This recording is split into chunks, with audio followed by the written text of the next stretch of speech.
என்னங்க நடக்குது? தளபதி விஜய் அண்ணன் சுத்தி இவ்ளோ பிரச்சனையா? தளபதி விஜயா இருக்குது அவ்ளோ ஈஸி இல்லைங்க. இப்பதான் டிவிகேக்கு விசில் சின்னம் வந்துச்சுன்னு சந்தோஷப்பட்டோம். அதுக்குள்ள அடுத்த ப்ராப்ளம் ஃபேஸ் பண்ண போறாரு. ஒரு சைடுல ஜனநாயகம் படம் எப்போ ரிலீஸ் ஆகும்னு தெரியல. ஃபேன்ஸ் எல்லாரும் வெயிட் பண்ணிக்கிட்டு இருக்காங்க. இன்னொரு சைடுல பார்த்தீங்கன்னா, கரூர் ஸ்டாம்பீட் கேஸ்ல சிபிஐ என்கொயரி 6 to 7 மணி நேரம் என்கொயரி பண்ணியிருக்காங்க. இப்போ என்ன புது ப்ராப்ளம் வந்திருக்கு? 2 நாள் முன்னாடி பழைய இன்கம் டேக்ஸ் பெனால்டி கேஸை இப்போ ஹியரிங் வந்திருக்கு. ஆல்மோஸ்ட் 10 வருஷம் ஆச்சு. ஆனால் இப்போ தான் கரெக்டாக அதை தோண்டி எடுக்கிறாங்க. எவ்வளோதாங்க பிரச்சனை கொடுப்பீங்க? நம்ம தளபதி சர்க்கார் ஆடியன் லான்ச்சில் சொன்ன மாதிரி ஒன்று மட்டும் உறுதிங்க, தர்மம் தாங்க ஜெயிக்கும், நியாயம் தாங்க ஜெயிக்கும், ஆனால் கொஞ்சம் லேட்டாக ஜெயிக்கும். புழுக்கம் ஏற்பட்டால் மழை பெய்கிற மாதிரி ரொம்ப நெருக்கடி ஏற்பட்டால் இந்த தகுதியான மனிதர்கள் ஆட்டோமேட்டிக்காக உள்ளே கொண்டாந்து சேர்த்துரும்.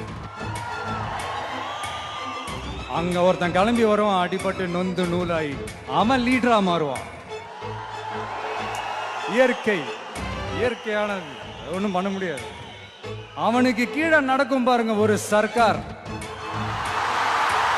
இதுதான் நம்ம நிலைமையா? கரெக்டாக 33 வருஷமா சினிமா இண்டஸ்ட்ரியில் நம்மளை என்டர்டெயின் பண்ணி தமிழ் சினிமாவை பீக்குக்கு கொண்டு போன ஒரு மனுஷனுக்கு நம்ம கொடுக்குற ஃபேர்வெல் இதுதானா? நீங்கள் படத்தை ஸ்டாப் பண்ணலாம், சிபிஐ என்கொயரி கண்டக்ட் பண்ணலாம், ஆனால் விசில் சத்தத்தை கண்டிப்பாக உங்களால் ஸ்டாப் பண்ணவே முடியாது. January 27 ஜனநாயகன் மூவியோட கோர்ட் முடிவு வரப்போகுதுங்க. ஸோ ரிசல்ட்ஸ் பாசிட்டிவாக இருக்குன்னு நம்புவோம். ஃபேன்ஸ் எல்லாரும் ரெடியாக இருக்காங்க. சினிமாவில் ஃபேர்வெல் சரியாக கொடுக்கலன்னா என்னங்க? 2026 எலெக்ஷனில் நம்ம மாசான ஒரு வெல்கம் கொடுப்போம். இது எல்லாமே கோஇன்சிடென்ஸ் நினைக்கிறீங்களா, இல்லை இன்டென்ஷனாக டார்கெட் பண்ணுறாங்கன்னு நினைக்கிறீங்களா? உங்கள் ஒப்பீனியனை கமெண்ட் செக்ஷனில் ஷேர் பண்ணுங்கள். மறக்காமல் நம்ம சேனலை சப்ஸ்கிரைப் பண்ணிக்கோங்க. நெக்ஸ்ட் வீடியோவில் பார்க்கலாம். Take care. Good bye.